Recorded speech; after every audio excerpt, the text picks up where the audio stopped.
क्या बोल रहा बुंदेलखंड, क्या बोल रहा बुंदेलखंड, क्या बोल रहा बुंदेलखंड, क्या बोल रहा। नमस्कार, मैं वैभव चौबे और आप देख रहे हैं खरी बात। खरी बात किस कार्यक्रम में आज हमारे साथ मौजूद हैं दशरथ सिंह राजपूत। दशरथ जी, झांसी नगर के बबीना विधानसभा सीट से अधिकृत बसपा प्रत्याशी हैं। बहुत बहुत स्वागत है सर। धन्यवाद। साहब, राजनीतिक शुरुआत कैसे किया आपने? देखिए, हम जो है जब वो माननीय बाबूजी थे कल्याण सिंह जी और उमा जी थी, तो ये था कि हमारे समाज के लोग हैं, हम जब छोटे थे तो उनके आने जाने की खुशी में समाज के लोग हैं तो उनके साथ दौड़ते रहे, उनके आगे पीछे दौड़ते रहे। यहाँ तक कि जो राम मंदिर वाले उसमें जो वो रैली गई थी उसमें भी हम दीदी के पीछे पीछे गए। वहाँ कुछ बिजोली के भी लोग भी हमारे साथ थे, यहाँ तक कि हम लोगों के पैरों में छाले तक आ गए थे। जी। दशरथ जी, जैसा कि मैंने आपको जानने का प्रयास किया कि आप काफ़ी समय से बहुजन समाज पार्टी से जुड़े हुए हैं, लेकिन झांसी की जनता आपको बतौर व्यवसायी के तौर पर ज़्यादा अच्छे से जानती है राजनेता के रूप में। इसमें क्या कहना चाहेंगे? देखिए, राजनीति के साथ साथ व्यापार तो करना ही होता है, या व्यापार नहीं करेंगे तो परिवार का भरण पोषण कैसे होगा। तो राजनीति के साथ साथ हम व्यापार भी करते रहे। सन 1996 से बहुजन समाज पार्टी में हम कार्यकर्ता के रूप में रहे, अन्य पदों पर रहे और उसके बाद साथ साथ अपना व्यापार भी करते रहे। दशरथ जी, किन मुद्दों को लेकर जनता के बीच में जा रहे हैं और जनता से कैसा समर्थन मिल रहा है? देखिए, हमारी 4 बार की सीएम बहन कुमारी मायावती जी की जो 7 साल की कार्यकाल की जो योजनाएं थी उनकी जी, उन योजनाओं के आधार पर जो उन्होंने विकास कार्य कराए, पेंशन कराए, विद्यालय बनवाए, नौकरियां दी उनने, आवास मानवर काशीराम जी आवास बनवाए, विश्वविद्यालय स्तर के विद्यालय बनवाए उनने। इन सब नीतियों को लेकर और उनकी ही नीतियों से लेकर के जनता के बीच में हम अपना कार्य कर रहे हैं और जनता के बीच जा रहे हैं। लेकिन दशरथ जी, ऐसा भी देखा जा रहा है कि बीते कुछ सालों से बहुजन समाज पार्टी का ग्राफ गिरता चला जा रहा है। 2007 विधानसभा चुनाव के दौरान पूर्ण बहुमत की सरकार आई, वहीं 2012 में 80 सीट और 2017 में 19 सीट। इसके पीछे क्या खामियां मानते हैं? देखिए, ये तो 2012 में जो खामियां हैं, कुछ तो लहर होती है। जिस पार्टी की जो लहर होती है, आदमी कुछ का कुछ भाव हो जाता है। उसी बीच माननीय मोदी जी भी आ गए क्षेत्र में, तो उनकी एक लहर थी और वो हमको अकेले नहीं, सभी को नुकसान हुआ है, सभी पार्टियों को नुकसान हुआ है। दशरथ जी, आपके राजनीतिक हम साथी कहे जाने वाले कृष्णपाल राजपूत अभी हाल ही में भाजपा में शामिल हुए हैं। बहुजन समाज पार्टी से अनुशासनहीनता के चलते निष्कासित कर दिए गए थे। उनके द्वारा अप्रत्यक्ष रूप से आरोप लगाया जा रहा है कि कहीं ना कहीं कसूरवार आप हैं। इसको लेकर क्या सफाई देना चाहेंगे? देखिए, ऐसा है जी, मेरा तो 1% भी इसमें दोष नहीं है जी, और ना ही मुझे कोई इसको मतलब सिद्ध कर सकता है कि मैं वहाँ दोषी हूँ।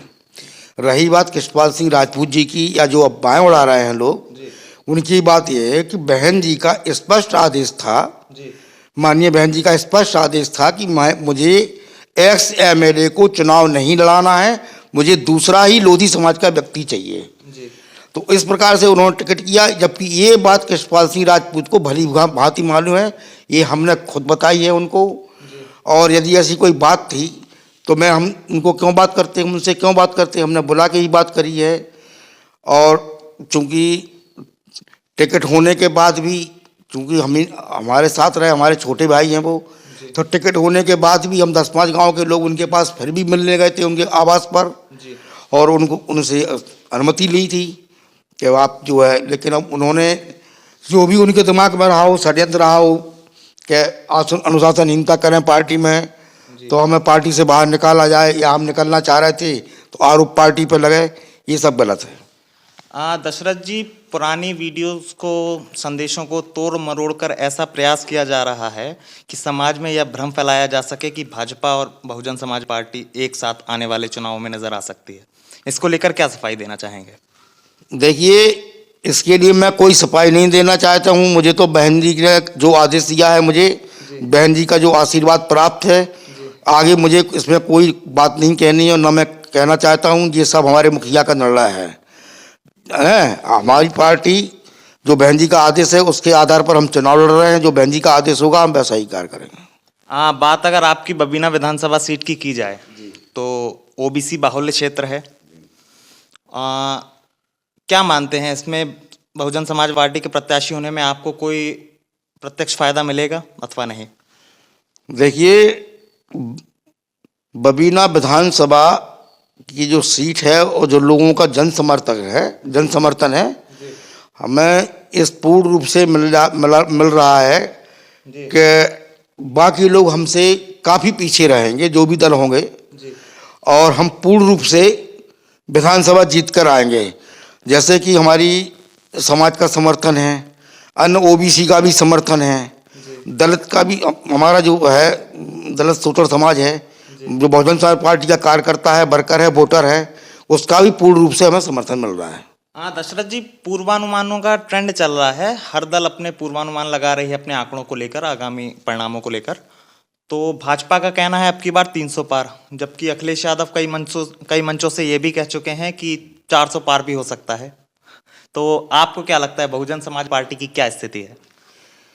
देखिए, बहुजन समाज पार्टी की स्थिति बहुत अच्छी है, क्योंकि बहुजन समाज पार्टी की स्थिति को मैं आपसे कहना चाहता हूं कि ना तो मीडिया दिखाती है जी, और ना ही उस पर मीडिया जो है बढ़ चढ़कर या जो सही चीज़ है उसको भी नहीं दिखाती है। मैं आपसे बता दूं, रही बात बहुजन समाज पार्टी की बहन जी 5वीं बार मुख्यमंत्री बनने जा रही हैं, ये बात आप नोट कर लीजिए।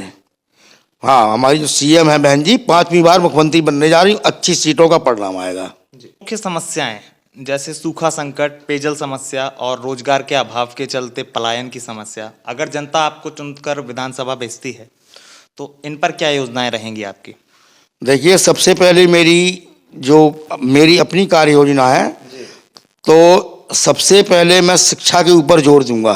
क्षेत्र में शिक्षा के लिए मैं पूर्णतः प्रयास करूंगा कि अच्छे से अच्छे विद्यालय में और बच्चों को निःशुल्क शिक्षा उपलब्ध कराई जाए। दूसरा मेरा ये रहेगा कि गांव के व्यक्ति को गांव में ही रोजगार मिले, उनको पलायन ना करना पड़े और उनको ही रोजगार समूहों के माध्यम से या अन्य किसी तरीके से रोजगार उपलब्ध कराया जाएगा।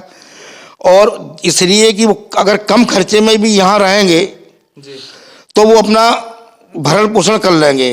नहीं, बाहर जब आदमी पलायन करने जाता है तो माँ बाप घर पर रह जाते हैं, बूढ़े हैं, उनको कोई देख रेख नहीं कर पाता है, तो उनकी समस्या आती है।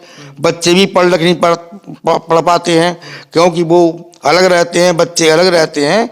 इन समस्याओं से गांव का रोजगार गांव में हम दिलाएंगे और शिक्षा के ऊपर पूरा वो करेंगे अपना।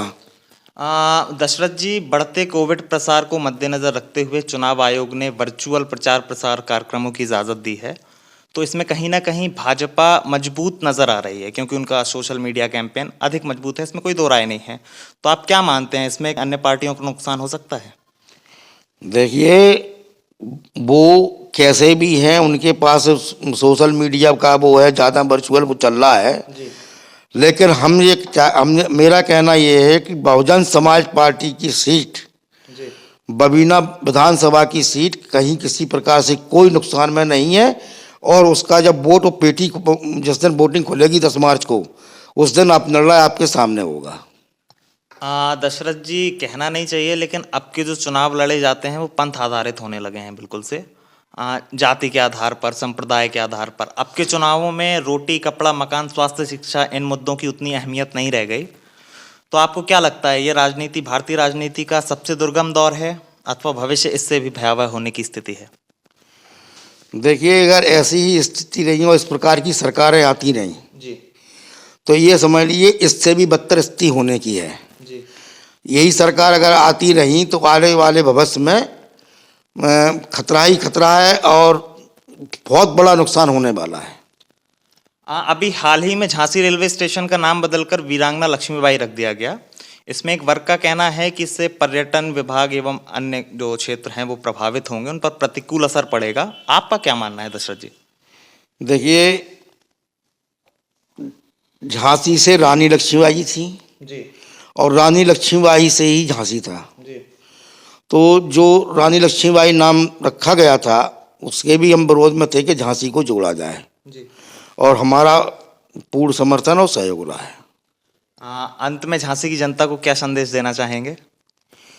देखिए, मेरा यही शुभकामना है जनता के साथ और मैं पूर्ण रूप से अपने बातों पर खरा उतरूंगा।